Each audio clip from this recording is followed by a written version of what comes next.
السلام علیکم، میرا نام ہے ذیشان عثمانی۔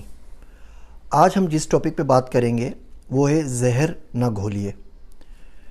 بدقسمتی سے ہمارے معاشرے کے اندر ایک عادت پروان چڑھ چکی ہے، اور وہ یہ ہے کہ ہمیں کوئی موقع ملتا ہے کسی اور کی زندگی میں زہر گھولنے کا تو ہم اس سے پیچھے نہیں ہٹتے۔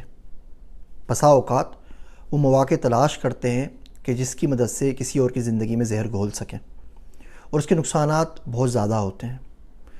یہ جو آپ کرتے ہیں یہ ظلم ہے، اور یاد رکھیے ظلم کی یادداشت بہت تیز ہوتی ہے۔ یہ جس گھر سے چلتا ہے اس گھر میں لازمی واپس آ کے رہتا ہے، تو یہ نہ کیجیے۔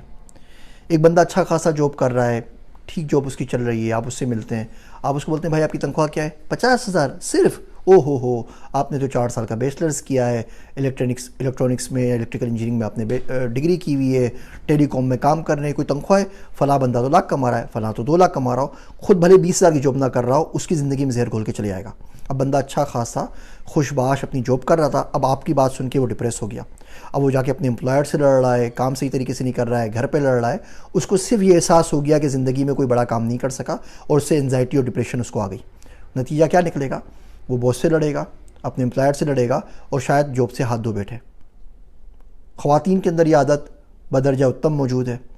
جی بہن آپ کے شوہر کیا کرتے ہیں؟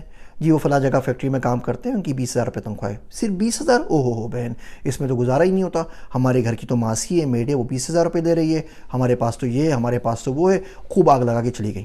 اس کا نتیجہ کیا نکلا؟ شوہر تھکا ہارا گھر آئے گا، 12 گھنٹے کی جاب کر کے 2 گھنٹے ٹریفک میں خوار ہو کے بیگم لڑنا شروع کر دے گی، آپ تو ناکام ہے، آپ نے زندگی میں کچھ کیا ہی نہیں ہے، آپ کوئی اچھی جاب نہیں کرتے، آپ نے آپ کو اپ اسکل نہیں کرتے، آپ کوئی ڈگری نہیں لیتے، اور لڑائی شروع ہو گئی بلا وجہ کسی ریزن سے۔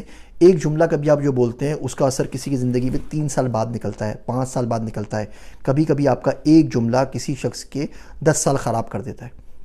میں آپ کو ایک مثال دیتا ہوں۔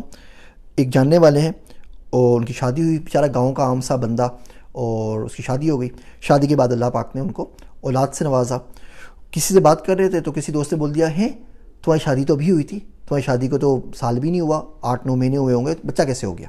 اب بیچارہ گاؤں کا شریف آدمی، اس کو پتہ ہی نہیں کہ پری میچور بیبی کسے کہتے ہیں، وہ بچہ 7 مہینے میں بھی ہو سکتا ہے، 6 مہینے میں بھی ہو سکتا ہے۔ خیر 8 مہینے میں تھا، اس کے باوجود وہ سب شک کے اوپر آ گئے، بیگم سے لڑائی، بچے سے لڑائی۔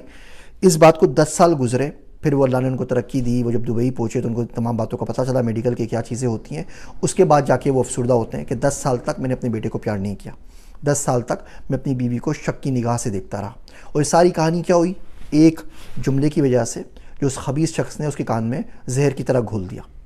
اور اس کی مثالیں آپ کو ملتی ہی چلی جائیں گی کہ چھوٹی چھوٹی بات ہوتی ہیں۔ نماز کے اوپر، جی نمازی جو لوگ ہوتے ہیں نا وہ آپ کو سب سے زیادہ دھوکے باز ملیں گے۔ تو ٹھیک ہے، دنیا میں 8 ارب لوگ ہیں، آپ جس قسم کا بندہ چوز کرنا چاہیں آپ کو دنیا میں مل جائے گا۔ آپ چاہتے ہیں کہ آپ کو ایسا بندہ ملے جو نماز پڑھتا ہو اور ہمیشہ سچ بولتا ہو، آپ کو بندہ مل جائے گا۔ آپ ایسا بندہ ڈھونڈنا چاہیں جو نماز نہ پڑھتا ہو اور سچ بولتا ہو، آپ کو ایسا بندہ بھی مل جائے گا۔ آپ کسی ایسے بندے کو ڈھونڈنے لگ جائیں جو نماز پڑھتا ہو اور خدا نہ خواستہ الٹا سیدھا کام کرتا ہو، آپ کو مل جائے گا۔ شراب پیتا ہو، آپ کو مل جائے گا۔ تو بندے تو ہر طرح کے موجود ہیں، ڈپینڈ کرتا ہے آپ دیکھنا کیا چاہتے ہیں۔ آپ کی نظریں صرف کچرا، گند اور گوبر تلاش کر رہی ہیں، یا آپ کی نظروں میں پھول بھی آتے ہیں؟ میں آپ کو مثال دیتا ہوں۔ آپ بازار میں جائیں یا آپ گاڑی میں جا رہے ہیں اور میں بولوں دیکھیں آپ نا فلاں فتح جنگ کے اسٹاپ پہ آپ کو اترنا ہے، بورڈ دیکھتے ہوئے جائیے۔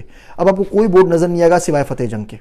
آپ اگر لیڈیز گارمنٹس کی شاپ ڈھونڈ رہے ہیں، آپ کو کوئی شاپ نظر نہیں آئے گی سوائے لیڈیز گارمنٹ کے، کیونکہ آپ مسلسل اس کو دیکھ رہے ہیں، اسی کو ڈھونڈ رہے ہیں، باقی تمام چیزیں آپ کی نظر سے اوجھل ہو جاتی ہیں۔ بالکل اسی طریقے سے جب آپ ان زہریلی باتوں کے اوپر فوکس کرتے ہیں، تمام پوزیٹیوٹی آپ کی نظروں سے اوجھل ہو جاتی ہے۔ جب کوئی زہر لگا دیتا ہے کہ آپ کو کھانا اچھا نہیں ملتا، آپ بیوی بچوں سے لڑنے لگ جاتے ہیں۔ تو خدا کے واسطے زہر بھری باتیں نہ کیجیے اور زہر بھری باتیں نہ سنیے۔ سب سے آسان علاج ہے، ہر وہ شخص زندگی میں جو آ کے آپ کے پاس زہر گھول رہا ہے، آپ اس سے قطع تعلق کر لیجیے۔ کوئی بندہ آ کے بات کرتا ہے بیوی بچوں کی کسی کی، آپ بولیں میرا پرسنل میٹر ہے، میرے اللہ کے بیچ میں، میرے گھر والوں کے بیچ میں۔ آپ اپنی زبان اللہ کے واسطے بند رکھیے، اور یہ چیزیں اچھی نہیں ہیں کہ آپ زندگی کسی کی تباہ کر رہے ہیں۔ ایسے لوگوں سے، ایسے نگیٹو لوگوں سے آپ کو جان چھڑانی چاہیے۔ ان سے بہت اچھا ہے کہ بندہ زندگی اکیلا گزار لے۔ ان دوستوں سے بہت بہتر ہے کہ زندگی میں اس کا کوئی دوست نہ ہو۔ ان سہیلیوں سے بہت بہتر ہے کہ بندہ صبح شام اکیلا بیٹھا رہے گھر کے اندر، اللہ سے باتیں کرے۔ امید ہے یہ چھوٹے چھوٹے ریمائنڈر آپ کو ضرور سمجھ میں آ رہے ہوں گے یہ تمام باتیں جو میں آپ سے کرتا ہوں اس کے پیچھے کوئی نہ کوئی واقعہ، کوئی نہ کوئی زندگی کی چیز موجود ہوتی ہے جو اس چیز کو ٹریگر کرتی ہے کہ بات آپ کے سامنے رکھوں۔ پھر آپ سے انشاءاللہ ملتے رہیں گے۔ اپنی دعاؤں میں یاد رکھیے۔ میں ہوں آپ سب کا ذیشان عثمانی۔